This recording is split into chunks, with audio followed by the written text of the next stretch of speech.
3 weeks. That's how long I spent planning what I thought would be the perfect engagement party for Emma and me. I had booked the Historic Downtown Loft in Denver, sent out invitations to our closest friends and family, and even arranged for her favorite band to play acoustic sets throughout the evening. I remember standing in that empty venue the day before, checking every detail twice, making sure the lighting was just right for the photos Emma would inevitably want to post on Instagram. The excitement in my chest was almost overwhelming. After 3 years together and 6 months of being engaged, this felt like the moment we would finally celebrate our future in front of everyone who mattered to us. Before we jump back in, tell us where you're tuning in from, and if this story touches you, make sure you're subscribed, because tomorrow, I've saved something extra special for you. What I didn't know was that while I was triple-checking the catering menu and making sure we had enough chairs for everyone, Emma was upstairs in our downtown apartment, packing a suitcase for Las Vegas, not for a surprise romantic getaway with me, but for Tyler's bachelor party weekend. Tyler, her college friend who had somehow woven himself into every major decision we had made as a couple, is the same Tyler who had convinced Emma to change our wedding venue twice because he knew someone who knew someone. It's the same Tyler who had been calling Emma at midnight for months, always with some urgent crisis that only she could help solve. I discovered her plan when I found her boarding pass confirmation email still open on our shared laptop. My heart stopped as I read the departure time. Saturday morning, 8 a.m. to Vegas. The exact same Saturday as our engagement party that was scheduled to begin at 6 p.m. when I confronted her about it. Standing there in our kitchen with the printed email in my trembling hands, Emma looked at me. With the kind of casual indifference you might reserve for someone asking about the weather. She shrugged and said Tyler's bachelor party was a once-in-a-lifetime thing, and we could always have another engagement party later. She actually used the word always as if celebrating our engagement was something we did every few months, like going to brunch. The way she said it, so matter-of-factly, made me realize I was looking at a stranger wearing my girlfriend's face. The morning of our engagement party arrived, with that crisp October air that makes Denver feel alive. I woke up early, around 6 a.m., feeling a mixture of nervous excitement and anticipation. This was supposed to be our day. I had imagined Emma and I would spend the morning together, maybe grab coffee from our favorite spot on 17th Street, take some photos around the city before the big event. Instead, I woke up to find her side of the bed empty and cold, like she had been gone for hours. I found her in the living room, fully dressed in a black leather jacket and designer sunglasses, dragging a suitcase behind her that looked packed for a week-long vacation rather than a weekend trip. She was checking her phone with the kind of focused intensity usually reserved for work emergencies, and she finally looked up at me. Standing there in my pajamas and probably looking as confused as I felt, she gave me a smile that didn't reach her eyes. "Jake, I'm heading to the airport now. Tyler's picking me up in 10 minutes. The way she said it was so casual, like she was announcing she was going to the grocery store. I asked her if she had forgotten about our engagement party, and she laughed. Actually laughed. She told me she had already talked to my sister Ashley about postponing it. Everyone would understand that these things happen all the time. The problem was, I had already confirmed with the venue, the caterers, the musicians, even the photographer I had hired to capture what I thought would be one of the most important nights of our lives. More than that, my parents, Robert and Linda, were driving down from Lakewood, something my dad rarely did because of his arthritis. Emma's own parents had rearranged their work schedules. Our college friends had planned their weekends around this event. When I tried to explain this to Emma, she rolled her eyes and told me I was being dramatic. She said Tyler had been planning this bachelor party for months, which was ironic considering we had been planning our engagement party for exactly the same amount of time. She said Vegas was expensive, and if she didn't go now, she would never get another chance to experience it with this particular group of friends. I asked her what I was supposed to tell everyone who was coming tonight. She suggested I call it a regular party and celebrate without her. She actually said those words. Celebrate our engagement without the other person getting engaged. Logic was so twisted that I couldn't even formulate a response. As Tyler's black BMW pulled up outside our building, Emma grabbed her suitcase and headed toward the door. She paused for a moment, turned back to me, and said she hoped I would understand eventually. She gave me a quick kiss on the cheek, the kind you might give a distant relative at a family reunion, and then she was gone.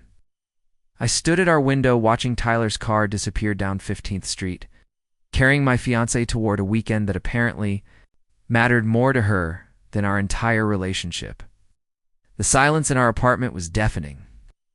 All of Emma's morning routines had been accelerated and compressed into this urgent departure.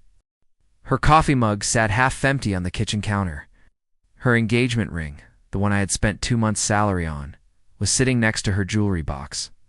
She had taken it off and left it behind like it was costume jewelry she had grown tired of wearing. I called the venue first, hoping maybe I could cancel everything and save myself the embarrassment of explaining to 40 people why the guest of honor had decided to go to Vegas instead. But it was too late. The deposit was non-refundable. The caterers were already preparing the food, and the musicians were loading their equipment into their van. The coordinator, a kind woman named Patricia, who had helped me plan every detail, asked if everything was okay. Her concern was genuine, and it made the whole situation feel even more surreal. I could have lied. I could have made up some story about a family emergency or a sudden illness. Instead, I found myself telling Patricia the truth. My fiancé had chosen to go to a bachelor party instead of attending our engagement party. Patricia went quiet for a long moment, and then she said something I'll never forget. She told me that in 15 years of coordinating events, she had seen a lot of relationship drama, but she had never seen someone abandon their own engagement celebration for someone else's party. She said it with such professional delicacy that it took me a moment to realize she was essentially telling me that Emma's behavior was completely unprecedented. After hanging up with Patricia, I sat in our living room staring at the stack of thank you cards Emma and I had bought for after the party. We had planned to spend Sunday morning writing personal messages to everyone who came to celebrate with us. The cards had our names printed together in elegant script font. Looking at them now, our names seemed like they belonged to two completely different people. People who existed in some alternate universe where choosing Vegas over your own engagement party wasn't even a possibility. I tried calling Emma around noon, thinking maybe she would realize how insane this whole situation was and catch a later flight back to Denver. The call went straight to voicemail. I tried texting her asking if we could at least talk about this before she got on the plane. The message was delivered but never read. It was like she had already mentally moved on from our relationship and our party before she even left Colorado airspace. My sister Ashley called me around 2 p.m. asking if I needed help setting up for the party. She had no idea that Emma had left for Vegas or that our engagement party was about to become the most awkward social gathering in Denver history. When I told her what happened, Ashley went completely silent. Then she asked me if I was serious. When I confirmed that yes, my fiancé had indeed chosen Tyler's bachelor party over our engagement party, Ashley said something that would stick with me for months afterward. She said Emma had just shown me exactly where I ranked in her list of priorities, and I should pay attention to that information. The afternoon stretched endlessly ahead of me. I kept checking my phone, hoping for some message from Emma explaining this was all a misunderstanding. She was coming back, that she had realized what she was doing to us. Nothing came. At 4 p.m., I started getting ready for a party, celebrating an engagement that suddenly felt like a complete fiction. I put on the navy suit Emma had helped me pick out specifically for this event. I looked at myself in the bathroom mirror and realized I was about to spend the evening explaining to everyone I cared about why the woman I wanted to marry had abandoned our celebration for someone else's weekend in Vegas. The strangest part was how normal everything else felt. The October sun was still shining through our apartment windows. The coffee shop below our building was still busy with its usual Saturday crowd. The world hadn't stopped just because my relationship had apparently ended without me knowing it.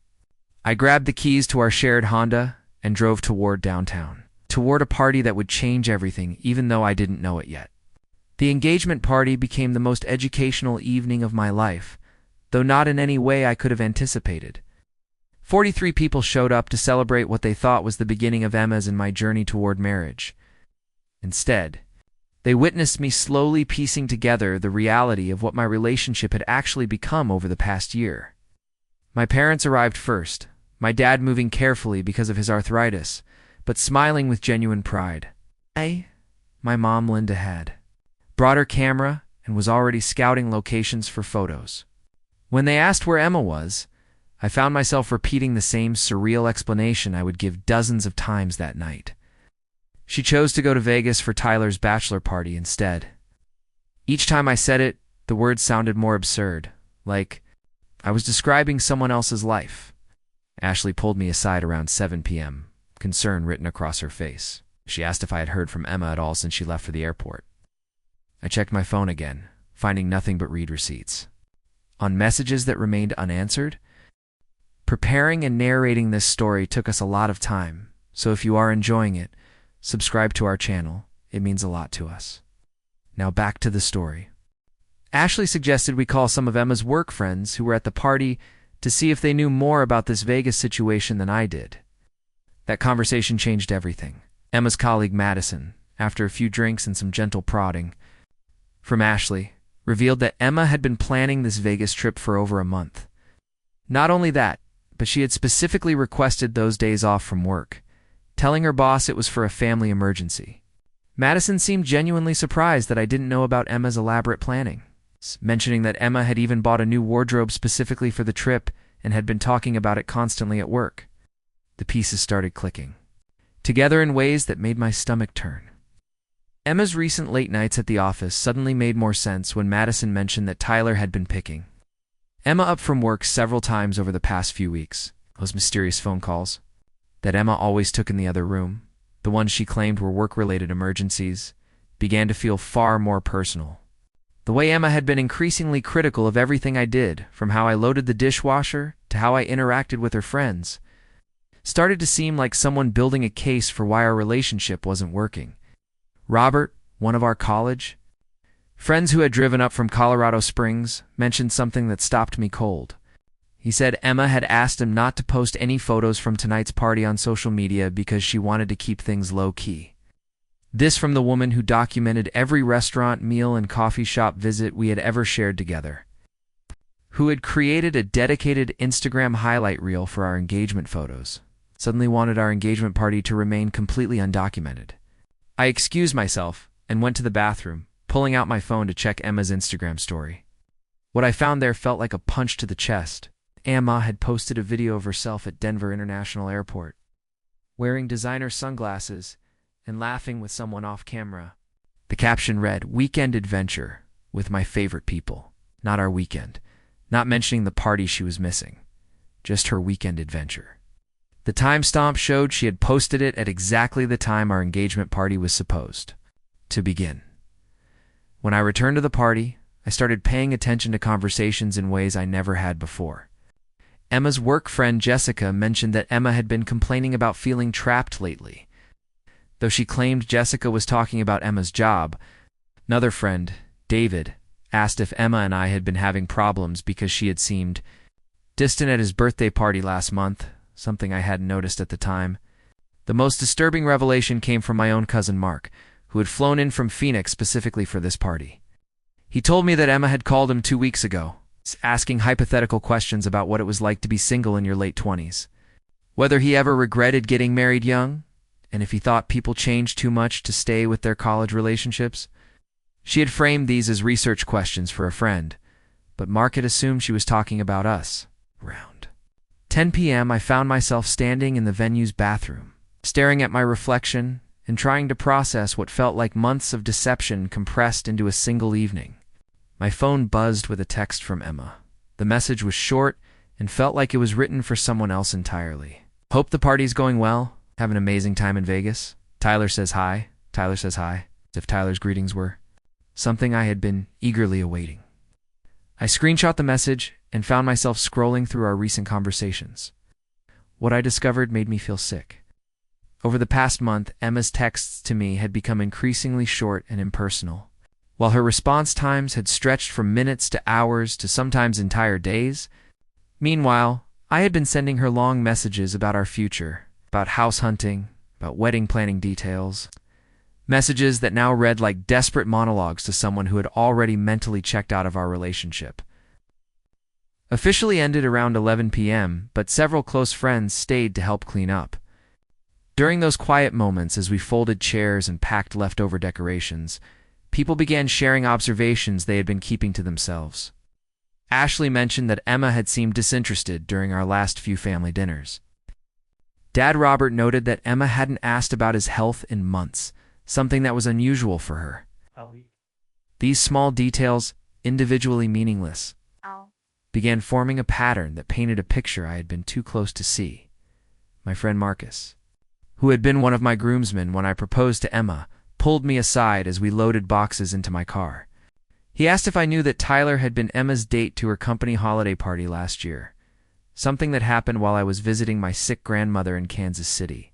According to Marcus, Emma had posted photos from that party showing her and Tyler looking very comfortable together, photos that had apparently been taken down shortly afterward.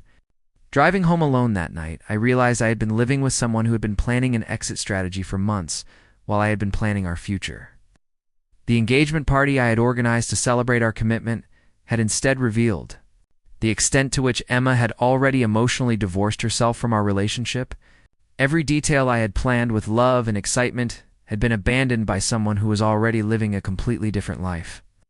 Back in our apartment, surrounded by Emma's things but feeling her absence like a physical presence, I began going through our shared documents and accounts with new eyes. Our shared calendar showed that Emma had blocked out the Vegas dates weeks ago, but had listed them as personal time, not Tyler's bachelor party. Our joint savings account, which I had assumed was growing steadily toward our wedding and future house down payment, had several recent withdrawals that Emma had made without discussing with me. The withdrawals weren't huge amounts, but they were consistent and clearly purposeful. $75 at a lingerie store I didn't recognize. $120 at a high-end cosmetic shop. Multiple charges at restaurants in downtown Denver during times when Emma had told me she was eating lunch at her desk. Each charge told a story of someone preparing for a life that didn't include me. Someone who had been having experiences and making purchases that she felt no need to share with her supposed life partner. I found myself wondering how long Emma had been planning this Vegas trip, not just logistically but emotionally. How long had she been looking forward to a weekend away from me, away from our relationship, away from the future we had been building together? The engagement party had been circled on our calendar for months, and yet she had somehow convinced herself that Tyler's bachelor party was more important than celebrating our commitment to each other. The most painful part was realizing that Emma hadn't just chosen Tyler's party over ours. She had chosen maintaining her connection with Tyler over maintaining her connection with me. In that moment, sitting alone in our apartment at 2 in the morning, I understood that I wasn't just dealing with a scheduling conflict or a moment of poor judgment. I was dealing with someone who had fundamentally reordered her priorities in ways that no longer included me at the center. Sunday morning arrived with the kind of Denver sunshine that makes you forget it's already October. Woke up on our couch, still wearing my suit pants from the night before, my phone dead and my neck aching from falling asleep at an awkward angle. For about 30 seconds I thought maybe the previous day had been some kind of elaborate nightmare. Then I saw Emma's engagement ring still sitting on the kitchen counter where she had left it, and reality came flooding back. I charged my phone and immediately saw 17 missed calls and 42 text messages. None of them were from Emma.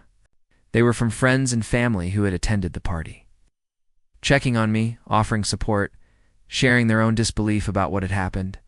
My sister Ashley had sent a particularly long message at midnight, telling me she was proud of how I had handled the evening and suggesting I take some time to really think about whether Emma's behavior was part of a larger pattern. The first call I made was to Emma, though I'm not sure what I was hoping to accomplish. It went straight to voicemail, just like my calls the day before. I left a message asking her to call me back. That we needed to talk about what had happened and what it meant for us. My voice sounded strange to me, like I was listening to someone else speak. There was a flatness there, an emotional distance that I didn't recognize in myself. Around noon, my phone rang with Emma's ringtone. For a moment, I felt that familiar surge of relief, thinking maybe she was calling to apologize, to explain, to fix what had broken between us. Instead, I heard background noise of slot machines and loud music. and Emma's voice sounded bright and cheerful in a way that felt completely disconnected from our reality. She asked how the party went, as if she was inquiring about a casual get-together she had missed due to a minor scheduling conflict. When I told her it was awkward and painful and that people kept asking where she was, she laughed and said people would get over it. She told me she was having an incredible time in Vegas, that Tyler's friend group was amazing, and that she felt like she was finally living her life instead of just going through the motions. That phrase hit me like ice water. Finally living her life. As opposed to what we had been doing together for 3 years, which apparently qualified as just going through the motions. I asked her what she meant by that, and Emma's tone shifted to something I had never heard from her before. She said she had been feeling suffocated for months, that our relationship had become predictable and boring, that she needed excitement and spontaneity and adventure. I pointed out that I had planned what I thought was an exciting celebration of our future together, and she had chosen to skip it for someone else's party. Emma's response was to tell me I was being dramatic and that engagement parties were just social obligations anyway. She said Tyler's bachelor party was a once-in-a-lifetime experience, and our engagement would last forever, so there would be plenty of other opportunities to celebrate. The casual way she dismissed something I had spent weeks planning, something that had meant everything to me, created a cold space in my chest that I had never felt before. I realized I was talking to someone who saw our entire relationship as a series of social obligations and routine commitments, rather than a partnership built on mutual respect and genuine excitement about our shared future. Emma asked if I was mad at her, and I found myself pausing for a long moment before answering. The strange thing was, I realized I wasn't mad anymore. Mad implied caring about someone's actions because they mattered to you. What I felt was something different, something more final. I told Emma I wasn't mad, I was disappointed, and I needed some time to think about what our relationship actually meant to both of us. She seemed surprised by my measured response. I think she had been expecting anger, arguments, emotional appeals for her to come home early. Instead, I told her to enjoy the rest of her trip and that we would talk when she got back to Denver. Before hanging up, Emma said something that revealed more than she probably intended. She told me she was glad I was finally being reasonable about things, that she had been worried I would make a big scene about her Vegas trip. After hanging up, I sat in our living room looking around at the life we had built together with completely new eyes. The furniture we had chosen together, the photos from our travels, the books we had shared, the kitchen gadgets we had registered for, but never used. Everything felt like artifacts from someone else's relationship, evidence of a partnership that had apparently only existed in my imagination. I called my friend Marcus and asked if he wanted to grab coffee. Marcus had been surprisingly insightful. During the cleanup the night before, I found myself wanting to talk to someone who had witnessed both our relationship and its apparent dissolution. We met at a coffee shop in Cherry Creek, the same neighborhood where Emma worked, and Marcus listened while I described my phone conversation with Emma. What Marcus said next changed my entire perspective on the situation. He told me that healthy relationships require both people to prioritize the relationship itself, not just their individual happiness within it. He said Emma's decision to skip our engagement party wasn't really about Vegas or Tyler or Bachelor parties. It was about Emma demonstrating that her personal desires would always come first, even when they directly conflicted with our shared commitments. Marcus also pointed out something I hadn't fully considered. Emma had made this decision unilaterally, without consulting me, without trying to find a compromise, without even acknowledging that her choice might hurt me. She had simply decided what she wanted to do and expected me to accommodate her decision, regardless of how it affected our relationship or our plans. That afternoon, I found myself taking a long walk through downtown Denver. Past the venue where our engagement party had happened, past Emma's office building, past all the restaurants and bars where we had spent time together over the past 3 years.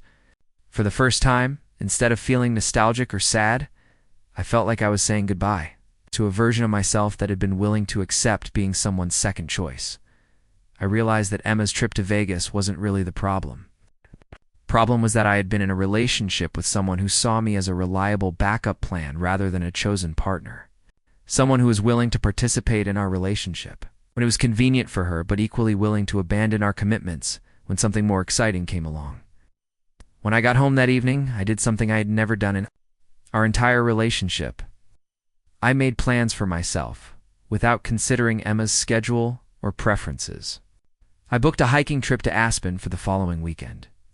Something I had wanted to do for months, but had never suggested because Emma always claimed she was too busy with work. I made reservations at restaurants I wanted to try, signed up for a photography class I had been interested in, even looked into volunteer opportunities that aligned with my interests rather than ours. For the first time in months, I felt excited about my own life rather than anxiously focused on maintaining our relationship. It was a strange feeling, like remembering who I had been before I started organizing my entire existence around someone who had apparently been planning her escape for months. That night, I took off my engagement ring and put it in my dresser drawer next to Emma's. Looking at them sitting there together, they seemed like relics from a relationship that had ended before either of us had been willing to admit it. The difference was, Emma had been preparing for the ending, while I had been working toward a beginning. Emma returned from Vegas on Monday evening with a tan that didn't make sense for her, October in an attitude that suggested she had spent the weekend having the time of her life.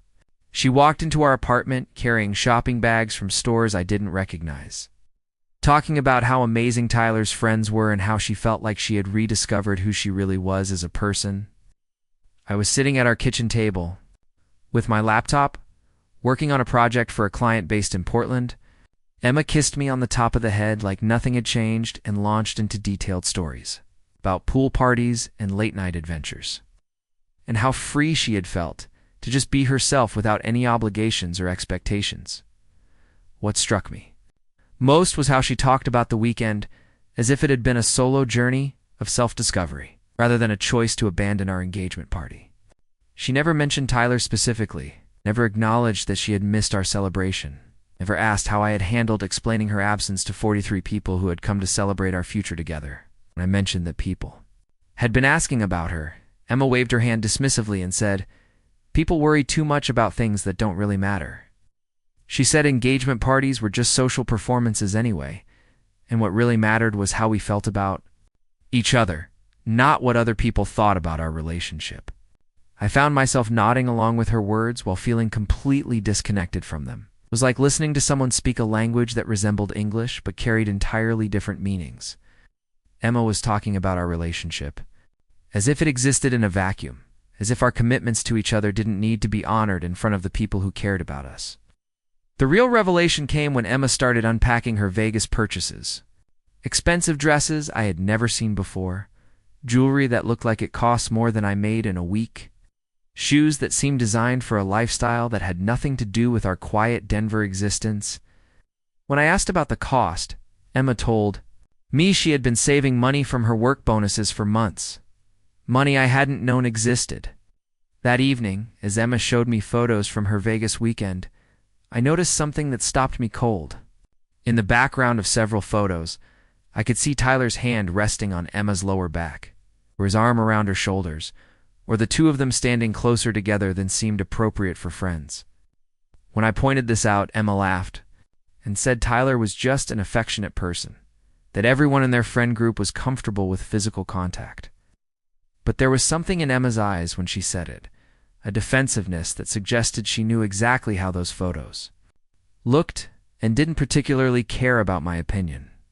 For the first time in our relationship, I felt like I was talking to someone who was actively hiding things from me rather than someone who was sharing her life with me. The next few days established a pattern that felt like living with a roommate. Rather than a partner, Emma would come home from work energized and chatty, but all her stories involved Tyler and his friends. Places they had been, conversations they had shared, plans they were making for future adventures. Meanwhile, she showed no interest in my work, my thoughts about our relationship, or the hiking trip I had planned for the upcoming weekend. When I mentioned my Aspen plans, Emma seemed genuinely surprised that I would do something without consulting her first. She asked if Tyler could join us, mentioning that he loved hiking and photography and would probably have great suggestions for locations. The casualness with which she suggested including Tyler in our romantic getaway told me everything I needed to know about how she viewed our relationship boundaries. I told Emma that I wanted this weekend to be just the two of us, that we needed time to reconnect after everything that had happened. Her response was to ask what I meant by everything that had happened, as if choosing Vegas over our engagement party had been such a minor incident that it didn't warrant follow-up conversations. That night, I found myself lying in bed next to Emma while she scrolled through her phone, laughing at messages and photos from people I didn't know. She would occasionally show me something from Tyler's group chat, expecting me to find there. Inside jokes as amusing as she did, it felt like being asked to celebrate my own replacement. The breaking point came on Wednesday evening when Emma announced that Tyler was going through a difficult time with his ex-girlfriend and needed extra support from his friends. She said she would be spending more time with him over the next few weeks, helping him process his emotions and figure out his next steps. The way she described it, her emotional availability was being redirected toward Tyler's needs rather than our relationship's needs. I asked Emma if she understood how this looked from my perspective. She seemed genuinely confused by the question. She said Tyler was a friend who needed help, and helping friends was what good people did. She said she couldn't understand why I would be threatened by her friendship with someone who clearly valued her support and advice. The word threatened stopped me in my tracks. Emma was framing my concerns about our relationship as personal insecurity rather than reasonable expectations about partnership priorities. She was asking me to view her emotional and time investment in another man as a character, strength rather than a relationship boundary issue.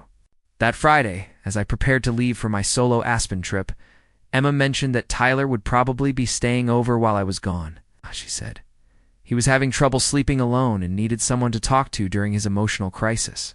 I presented this as a charitable act of friendship, but something about the way she said it felt like a test to see how much I would tolerate. I packed my hiking gear and photography equipment and kissed Emma goodbye, telling her I hoped she and Tyler worked through whatever was troubling him. Emma seemed pleased by my response, telling me she was glad I was being so understanding about the situation. As I drove toward the mountains, I realized that Emma had just received my permission to spend the weekend alone with Tyler, and she had gotten it by framing my compliance as emotional maturity. The irony wasn't lost on me. I was driving toward Aspen alone while my fiance was planning to spend the weekend comforting another man in our apartment. The engagement party Emma had skipped for Tyler's bachelor party had been replaced by Emma playing therapist to Tyler's romantic problems. The pattern was so clear that I couldn't believe I had missed it for so long. That weekend in the mountains, surrounded by aspen trees turning gold and landscapes that took my breath away, I felt more peaceful than I had in months.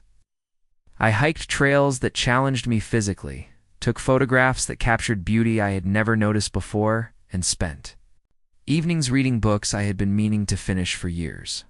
Most importantly, I spent 2 days without worrying about Emma's mood, Tyler's needs, or the complex emotional dynamics that had been consuming my mental energy for weeks. I remembered what it felt like to be excited about my own experiences, rather than anxiously managing someone else's happiness. When I returned to Denver on Sunday evening, I found evidence that Tyler had indeed spent the weekend at our apartment. Extra dishes in the sink, an impression on our couch that suggested someone had slept there, and a lingerie bag in our bedroom trash can that made my stomach turn. Emma greeted me cheerfully, asking about my hiking adventures, while showing no awareness that anything inappropriate might have happened while I was gone. That night, as Emma showed me more photos of her weekend with Tyler, calling their time together therapeutic and meaningful, I realized that I was looking at someone who had already moved on from our relationship but was expecting me to provide stability and financial support while she explored her connection with someone else. I had been living with someone who wanted the security of our partnership without the commitment, the benefits of our shared life without the boundaries, the comfort of my devotion without the obligation to prioritize our relationship. Emma had created a situation where she could have both relationships simultaneously, and I had been unknowingly facilitating it by being understanding and accommodating and mature. The conversation that ended our engagement happened on a Tuesday morning in October. Over coffee and toast in the kitchen where we had planned our future together for 3 years, Emma was scrolling through her phone, responding to messages from Tyler about some crisis at his work, when I told her we needed to talk about the status of our relationship. Emma looked up from her phone with the kind of mild annoyance usually reserved for interruptions during favorite television shows. She asked what I wanted to discuss, and I found myself speaking with a clarity that surprised both of us. I told her that I couldn't continue being engaged to someone who consistently prioritized another person's needs over our relationship commitments. For the first time since Vegas, Emma seemed to actually hear what I was saying. She put down her phone and asked what I meant by that. I explained that skipping our engagement party for Tyler's Bachelor party had been just the beginning of a pattern where Tyler's emotional needs, social plans, and personal crises had become more important to her than our shared life. Emma's response was to tell me I was being jealous and controlling, that Tyler was just a friend going through a difficult time, and that she couldn't understand why I felt threatened by her helping someone who clearly needed support. She said, healthy relationships required trust and independence, and I was failing at both. I asked Emma if she could honestly say that Tyler wasn't more important to her than I was. The question hung in the air for a long moment, while Emma seemed to search for an answer that would maintain her position while avoiding the truth. Finally, she said that Tyler needed her in ways that I didn't, that he valued her advice and emotional support in ways that made her feel essential. That word, essential, told me everything. Emma felt essential to Tyler's happiness and optional to mine. She had been drawn toward the relationship where she felt more needed, more valued, more central to someone else's emotional world. Our stable, comfortable partnership had become boring compared to Tyler's dramatic need for her constant attention and support.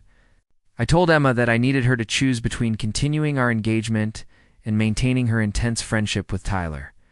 I wasn't asking her to cut Tyler out of her life completely, but I needed her to establish boundaries that prioritized our relationship over his emotional needs. Emma's immediate response was to ask why she should have to choose at all, why I couldn't just accept that she had room in her life for multiple important relationships. The difference was that Tyler wasn't asking Emma to choose. I asked. Tyler was perfectly happy having her attention and emotional availability, while I provided financial stability and domestic partnership. Emma had found a way to have two relationships simultaneously, one that offered security and one that offered excitement, without having to commit fully to either. When I explained this to Emma, she became defensive in ways I had never seen before. She accused me of trying to isolate her from her friends, of being insecure about her independence, of attempting to control who she spent time with and how she allocated her emotional energy. She said if I really loved her, I would want her to help people who needed her, regardless of how it affected my own comfort level. I realized that Emma had reframed our entire conflict as a story about my inadequacy rather than her divided loyalty. In her version of events, I was the problem for expecting prioritization, not her for refusing to provide it. She had convinced herself that maintaining two intense relationships simultaneously was a sign of her capacity for love, rather than her inability to commit.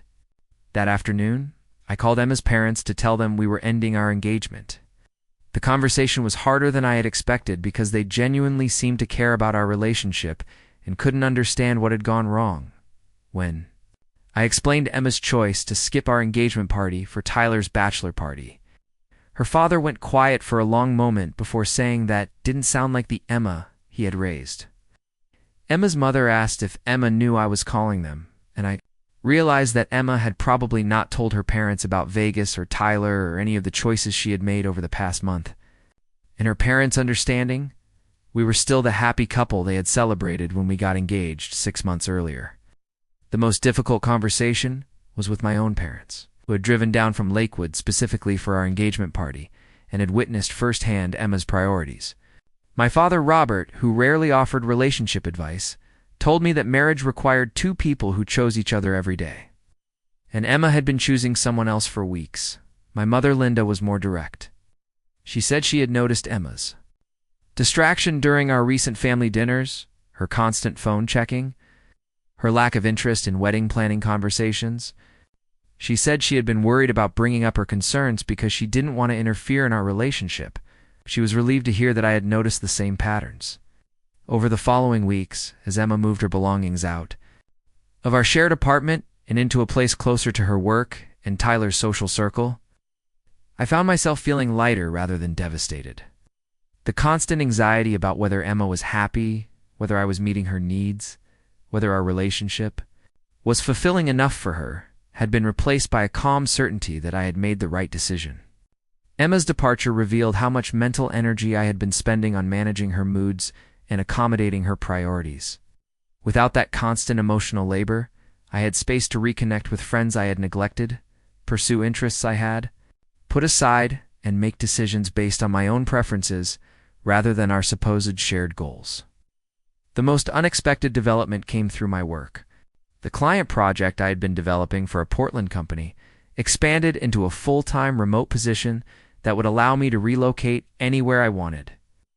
For the first time in years, I could make geographic decisions based entirely on what I wanted rather than Emma's career needs or social preferences.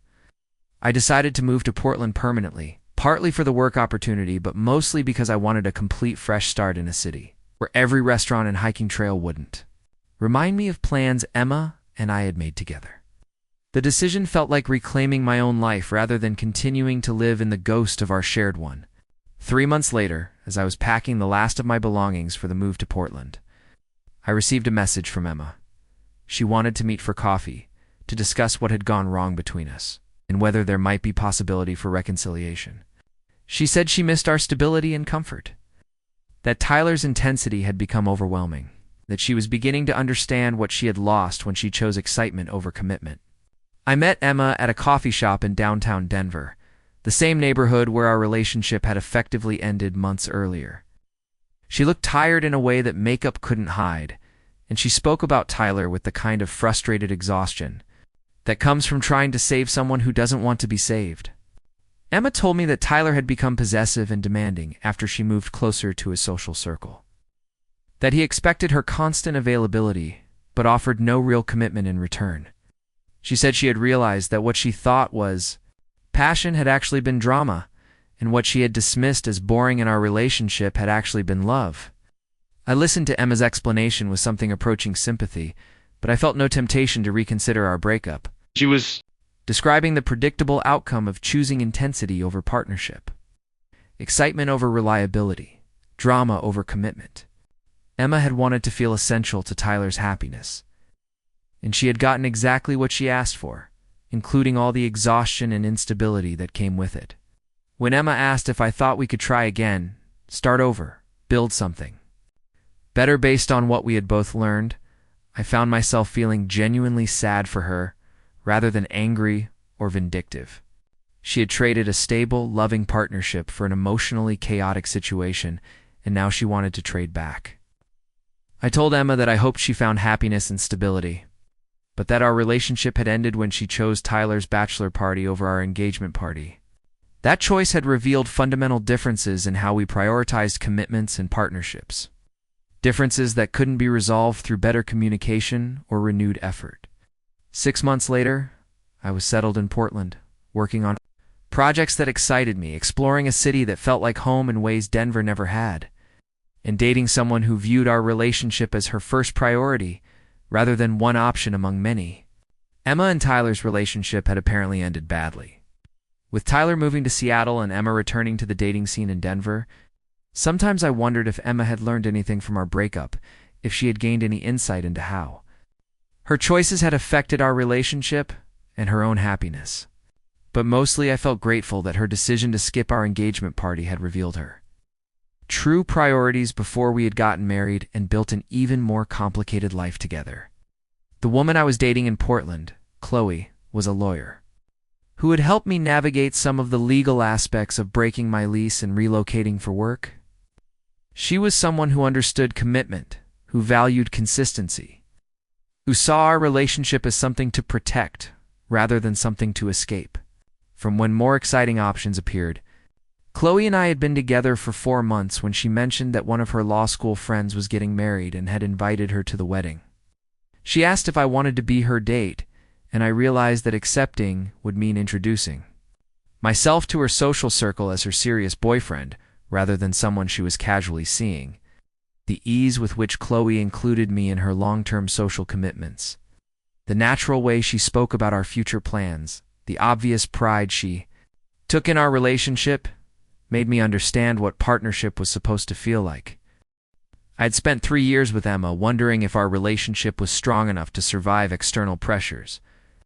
With Chloe, I knew our relationship was the foundation from which we handled everything else. Standing in my Portland apartment, looking at photographs from hiking trips and city adventures that represented my new life rather than recovery from my old one, I realized that Emma's choice to prioritize Tyler's bachelor party over our engagement party had been the best thing that could have happened to both of us.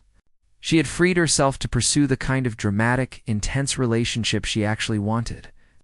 And she had freed me to find the kind of committed, stable partnership I actually needed.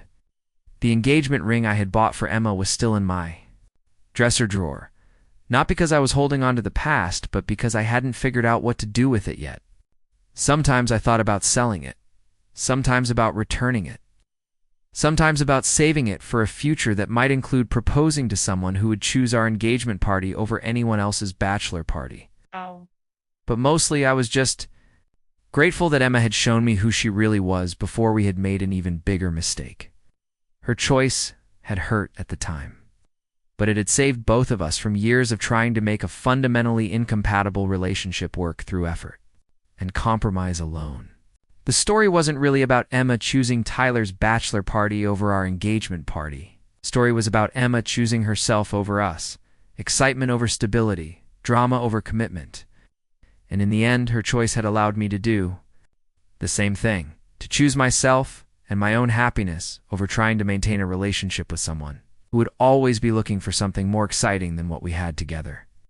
The week after Emma returned from Vegas marked the beginning of what I can only describe as my complete emotional detachment from our relationship. It wasn't a conscious decision so much as a natural response to watching someone I had loved systematically dismantle everything we had built together. Emma continued living in our apartment as if nothing fundamental had changed, chattering about Tyler's recovery from his bachelor party hangover and planning future group activities that somehow always centered around his social calendar. What struck me most during those days was how oblivious Emma seemed to the shift in my behavior. I stopped asking about her day at work, stopped suggesting restaurants for dinner dates, stopped initiating conversations about our wedding planning or future house hunting. Instead of becoming concerned about my withdrawal, Emma seemed relieved by it. She interpreted my silence as acceptance of her new priorities, rather than recognition that our relationship had effectively ended. The transformation felt strange even to me. For 3 years, I had been the partner who remembered anniversaries, who planned surprise dates, who worried when Emma seemed stressed or unhappy. I had been emotionally invested in her moods, her career challenges, her family dynamics, her friendships. Suddenly I found myself observing her life from a distance, like watching a movie about people I didn't particularly care about. Emma's phone conversations with Tyler became longer and more frequent, often lasting until well past midnight. She would take these calls in our bedroom while I worked in the living room, speaking in the kind of intimate, supportive tones she had once reserved for conversations with me. The irony wasn't lost on me that Emma was providing Tyler with the emotional availability and partnership attention that she had been withholding from our own relationship for months. Thursday evening, Emma announced that Tyler needed help moving some furniture in his apartment and asked if I would be willing to lend my truck for the weekend. The request was presented as a casual favor between friends, but I recognized it as another test of how much I would tolerate in the name of being understanding and supportive. Instead of the argument Emma seemed to expect, I simply told her she was welcome to use the truck whenever she needed it. My calm response seemed to catch Emma off guard. She asked if I was sure I didn't mind if I wasn't planning to use the truck myself, if I was okay with her spending another entire weekend focused on Tyler's needs rather than our relationship. When I assured her that I had no objections to her plans, Emma looked at me with something that might have been disappointment, as if she had been hoping for a fight that would justify her continued emotional distance. That weekend, while Emma helped Tyler reorganize his living situation, I drove my Honda to a real estate open house in the Highlands neighborhood. I wasn't seriously considering buying property, but I wanted to understand what my options might look like if I decided to live alone again. The experience of walking through houses and imagining my own furniture, my own decorating choices, my own daily routines, felt liberating in ways I hadn't anticipated. The real estate agent, a friendly woman named Patricia, asked if my wife would be joining us for any follow-up visits. When I explained that I wasn't married and was exploring options for single living, Patricia nodded and began showing me properties with a different focus. Instead of master suites and family-friendly layouts, she highlighted home offices, guest bedrooms that could serve as creative spaces, and kitchens designed for someone who enjoyed cooking for themselves. Standing in a craftsman bungalow with hardwood floors and built-in bookshelves, I realized I could clearly envision my life in that space. I could see my photography equipment set up near the large front windows, my books organized by subject rather than arranged for visual appeal, my kitchen filled with ingredients I actually enjoyed rather than compromised purchases that accommodated Emma's dietary restrictions. The vision was so clear and appealing that I found myself asking Patricia about the application process, the timeline for closing, the neighborhood's walkability and proximity to hiking trails. For the first time in months, I was making plans based entirely on what I wanted, rather than what would work for both Emma and me. The freedom felt almost overwhelming. When I returned to our apartment that evening, Emma was already there, preparing dinner and humming to herself in a way that suggested her weekend with Tyler had gone well. She asked how I had spent my day, and I found myself giving her the same kind of vague, pleasant responses she had been giving me for weeks.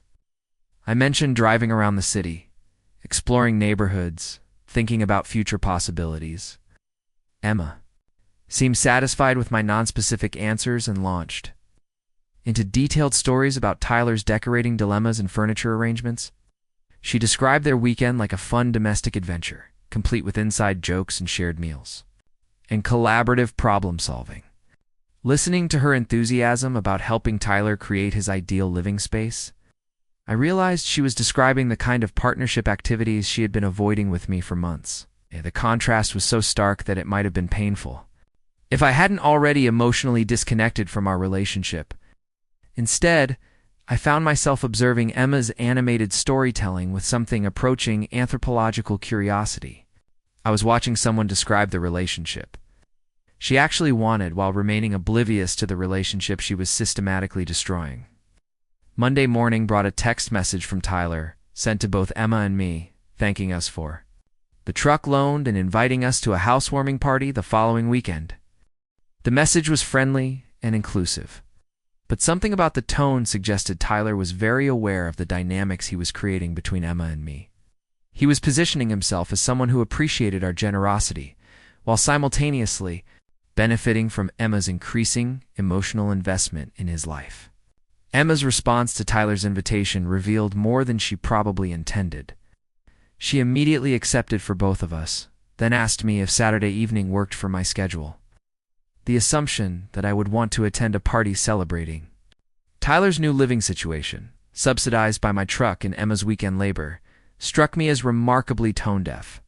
When I told Emma I had other plans for Saturday, she seemed genuinely surprised. She asked what I was doing, and I mentioned the photography class I had signed up for, something I had been talking about for weeks, but which Emma had apparently not registered as important enough to remember. Emma's confusion about my weekend plans made me realize how little attention she had been paying to my interests or activities. The photography class turned out to be exactly what I needed. Spending 3 hours focused on technical skills, creative composition, and collaborative projects with people who shared my interests reminded me that I had an identity separate from my role as Emma's accommodating partner. The instructor, a professional photographer named David, who specialized in landscape work, mentioned that he led weekend photography trips to locations throughout Colorado and the Pacific Northwest. After class, I found myself lingering to ask David about upcoming trips. He showed me photographs from recent excursions to places like Mount Rainier, the Oregon coast, and the slot canyons of Utah, looking at images of landscapes I had always wanted to explore but had never prioritized because Emma wasn't interested in camping or outdoor photography. I realized I had been postponing my own interests for someone who was simultaneously pursuing all of her interests without any consideration. For mine, I signed up for David's next photography workshop, a long weekend trip to Olympic National Park scheduled for the month after Emma's and my lease renewal was due. The timing felt significant, like I was making concrete plans for a future that might not include the life Emma and I had been building together. That evening, when Emma asked about my photography class, I mentioned the Olympic National Park trip. Her immediate response was to ask if Tyler might be interested in joining, since he had recently bought an expensive camera and was looking for opportunities to use it. The suggestion that Emma would want to include Tyler in my creative pursuits. My weekend away from the relationship stress we had been navigating crystallized something that had been building for weeks. I told Emma that I preferred to keep this particular hobby separate from our social circle, that I valued having activities that were entirely my own. Emma's reaction was to accuse me of being antisocial and exclusionary, of deliberately trying to keep her from sharing in my interests. She said healthy couples supported each other's growth and exploration, that I was being selfish by wanting experiences that didn't include her. The irony of Emma criticizing me for wanting independent experiences while she spent every weekend focused on Tyler's needs, rather than our relationship was so obvious that I started laughing. Not bitter or sarcastic laughter, but genuine amusement at the complete lack of self-awareness Emma was displaying.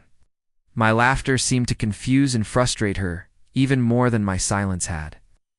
Emma asked what was so funny, and I found myself telling her the truth with a clarity that surprised both of us. I explained that she had been prioritizing Tyler's emotional needs, social calendar, and personal crises over our relationship commitments for weeks. And now, she was criticizing me for wanting one weekend activity that didn't revolve around accommodating her preferences or including her friends. The conversation that followed revealed the extent to which Emma had rewritten our relationship history to justify her current behavior. She insisted that she had always been supportive of my interests, that Tyler was simply going through a difficult period that required extra friendship, that I was being unreasonably possessive about her time and attention. What Emma couldn't explain was why Tyler's difficult period required her to skip our engagement party, spend weekends at his apartment, take midnight phone calls about his emotional state, and prioritize his social needs over our relationship commitments. When I pointed out these specific examples, Emma became defensive in ways that suggested she knew her behavior couldn't be logically justified.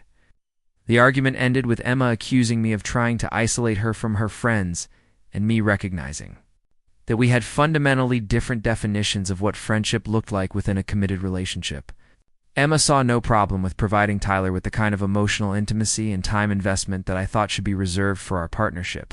I saw Emma's relationship with Tyler as a competing commitment that was undermining our ability to build a future together. After Emma stormed out of our apartment to spend the evening at Tyler's place, I sat in the quiet space we had shared for 2 years and realized that our relationship had become unsustainable. I wasn't willing to continue competing with Tyler for Emma's attention and emotional availability. Emma wasn't willing to establish boundaries that prioritized our relationship over her friendship with Tyler. That night, I called the real estate agent Patricia and asked about the timeline for making an offer on the Highlands bungalow. She explained that the market was competitive, but that my financial qualifications were strong enough to make a compelling offer. We scheduled a second viewing for the following day, and I found myself excited about the prospect of living in a space that would be entirely my own. The next morning, Emma returned with coffee and pastries from our favorite bakery, an apparent peace offering that suggested she wanted to smooth over our argument without actually addressing the underlying issues. She apologized for getting upset and said she understood that I needed some independence, but she hoped I could also understand that Tyler was going through a challenging time and needed extra support from his friends. Emma's apology was the kind of non-apology that acknowledged my feelings without accepting responsibility for her actions. She was sorry I was upset, not sorry for the choices that had upset me. She wanted me to be more understanding of Tyler's needs without acknowledging that those needs had been taking priority over our relationship for weeks. I accepted Emma's coffee and pastries, privately recognizing that this was probably the last peace offering our relationship would receive. Emma had demonstrated that she was unwilling to change her behavior, and I had realized that I was unwilling to continue accepting it. We were at an impasse that couldn't be resolved through better communication or increased understanding. The kindness Emma showed me that morning felt like something she was offering out of habit rather than genuine care.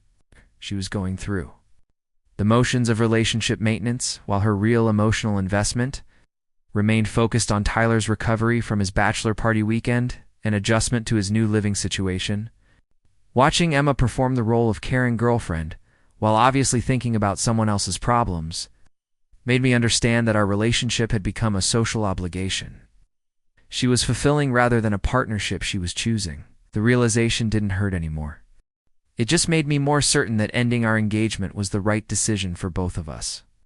The decision to end my engagement with Emma crystallized during what should have been an ordinary Thursday evening in late October. I had returned for my second viewing of the Highlands bungalow with Patricia, my mind already arranging my furniture in rooms that would be entirely mine. When I found Emma sitting at our kitchen table with her laptop open and wedding planning website spread across the screen, she looked up at me with genuine excitement, the kind of enthusiasm I hadn't seen from her in months, and announced that she had found the perfect wedding venue for next fall. She launched into detailed descriptions of garden ceremonies and reception halls, showing me photos of couples posed under arbors heavy with autumn leaves. The disconnect between Emma's sudden wedding enthusiasm and her recent behavior toward our actual relationship was so jarring that I found myself staring at her in something approaching disbelief. Emma interpreted my silence as interest and continued, scrolling through vendor websites, pointing out photographers and florists and caterers that caught her attention. She had apparently spent hours researching options, comparing prices, reading reviews, creating spreadsheets of potential choices. The level of energy and focus Emma was bringing to wedding planning stood in stark contrast to the distracted, half-hearted attention she'd been giving to our daily relationship for weeks.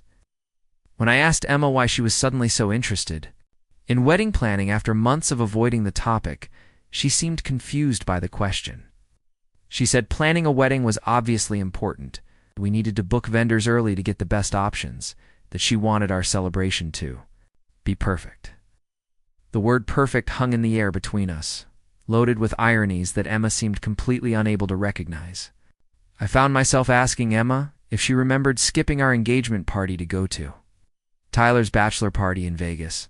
Her response was to wave her hand dismissively and say, that was completely different, that engagement parties were just casual social gatherings, while weddings were serious lifetime commitments that required proper planning and attention to detail. The logic was so twisted that I couldn't immediately formulate a response. Emma was arguing that our engagement party, the celebration of our commitment to marry each other, had been unimportant enough to skip for a weekend with Tyler, but our actual wedding, the formalization of a relationship she had been systematically undermining for months, deserved her complete focus and creative energy. Emma continued scrolling through venue photos while explaining that Tyler had actually given her some great ideas about wedding planning during their recent conversations. Apparently, Tyler's sister had recently gotten married, and Tyler had observed the planning process closely enough to offer Emma advice about everything from floral arrangements to reception timelines. The fact that Tyler was now contributing to our wedding plans felt like the final absurdity in a situation that had already moved far beyond reasonable relationship boundaries. I told Emma that we needed to discuss the status of our engagement. Before making any wedding plans, she looked up from her laptop with the kind of mild annoyance usually reserved for interruptions during favorite television shows.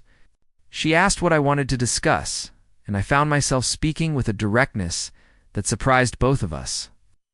I explained that I couldn't marry someone who consistently prioritized another person's needs over our stations, our relationship commitments. I mentioned the engagement party, the weekend furniture moving, the midnight phone calls, the emotional energy Emma had been investing in Tyler's recovery while showing minimal interest in my thoughts, feelings, or experiences.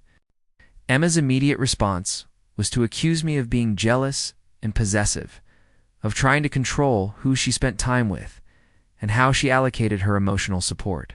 She said Tyler was going through a difficult period after his breakup, that helping friends during challenging times was what good people did, that I should be proud of her compassion rather than threatened by it. The word threatened stopped me cold.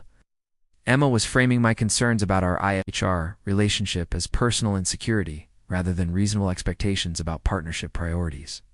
She was asking me to view her emotional and time investment in Tyler as a character's strength rather than a boundary violation. I asked Emma if she could honestly say that Tyler wasn't more important to her than I was.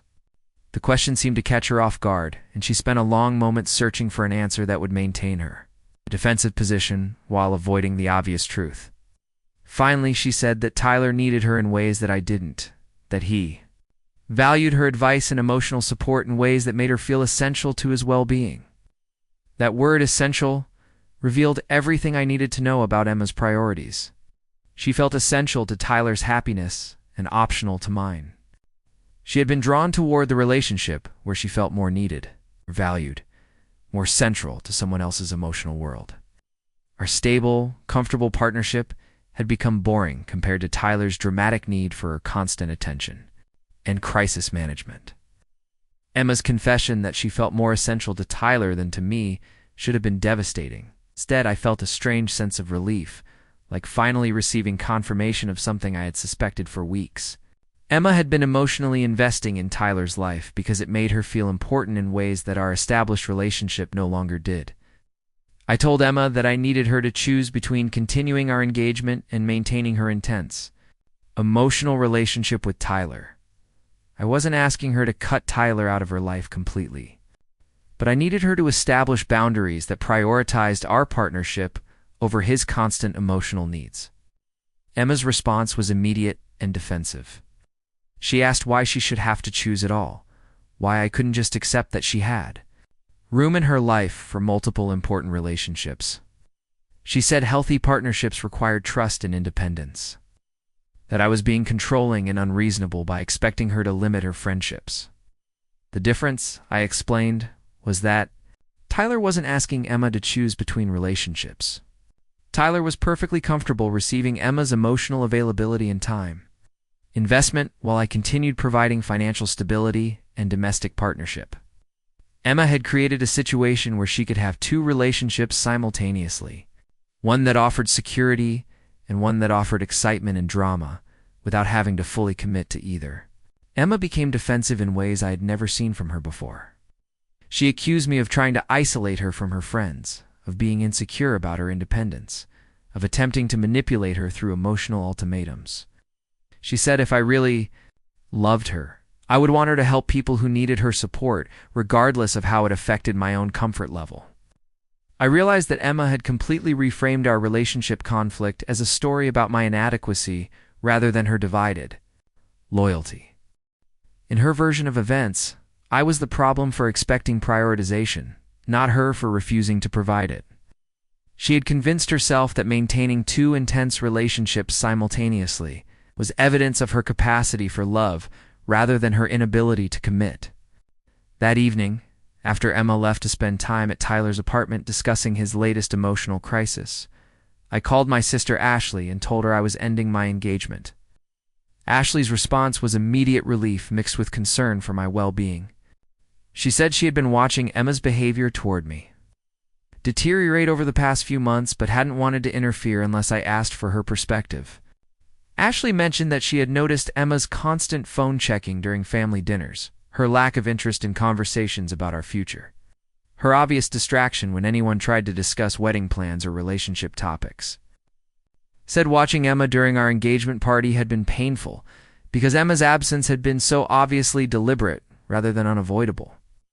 The conversation with Ashley helped me understand that Emma's behavior had been visible to people who cared about our relationship, even when I had been too close to the situation to recognize the patterns clearly.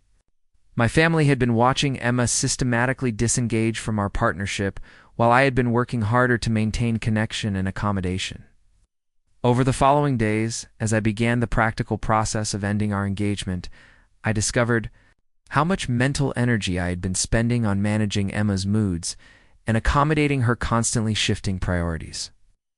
Without that exhausting emotional labor, I had space to reconnect with interests and friendships I had neglected during the months of trying to keep Emma happy and engaged in our relationship. The photography workshop I had signed up for became a weekly highlight that I looked forward to with genuine enthusiasm. David, the instructor, mentioned that several students were planning informal meets to practice techniques and explore Denver area locations together. For the first time in months, I found myself making social plans based on my own interests rather than Emma's availability or preferences. I also reconnected with college friends I had lost touch with during the intensity of trying to salvage my relationship with Emma. Marcus, who had been one of my closest friends before Emma began consuming most of my social energy, invited me to join a monthly hiking group that explored different Colorado trails each weekend. The prospect of regular outdoor adventures with people who shared my interests felt like reclaiming parts of my identity that had been dormant for too long. The most surprising development was how quickly I adapted to making decisions independently. Again, choosing restaurants based entirely on what I wanted to eat, selecting weekend activities because they appealed to me rather than because they would keep Emma entertained. Even buying groceries that reflected my actual dietary preferences, rather than compromise choices that accommodated Emma's restrictions.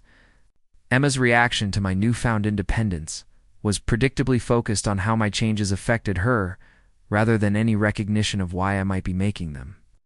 She complained that I had become distant and antisocial, that I was deliberately excluding her from activities and friendships, that I was being selfish by pursuing interests that didn't include her participation.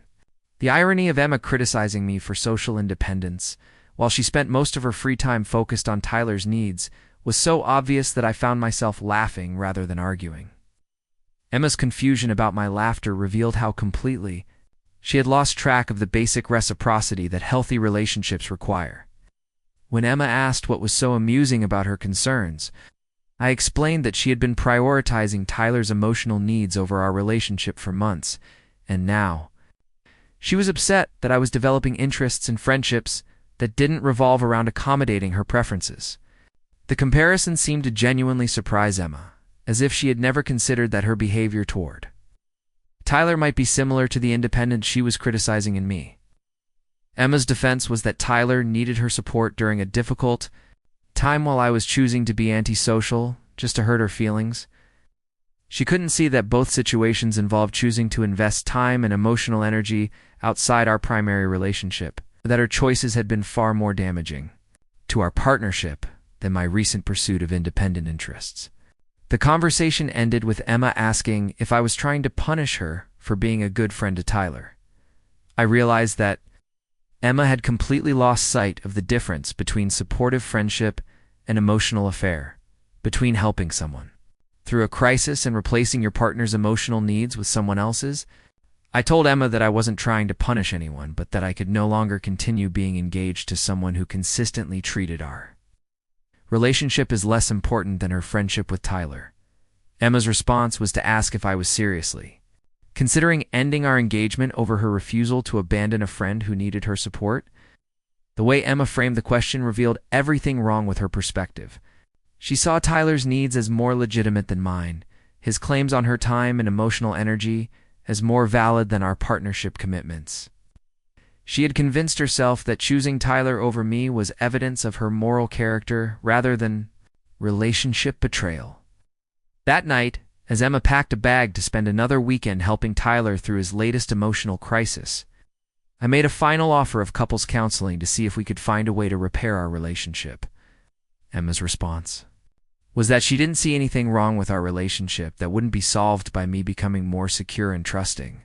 Emma's refusal to acknowledge that her behavior was contributing to our relationship problems, her insistence that all the necessary changes had to come from me, made it clear that she was unwilling to do the work required to rebuild our partnership.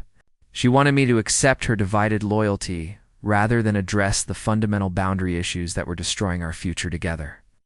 As Emma left for Tyler's apartment with her overnight bag and a list of his problems that needed her attention, I realized that our engagement was effectively over.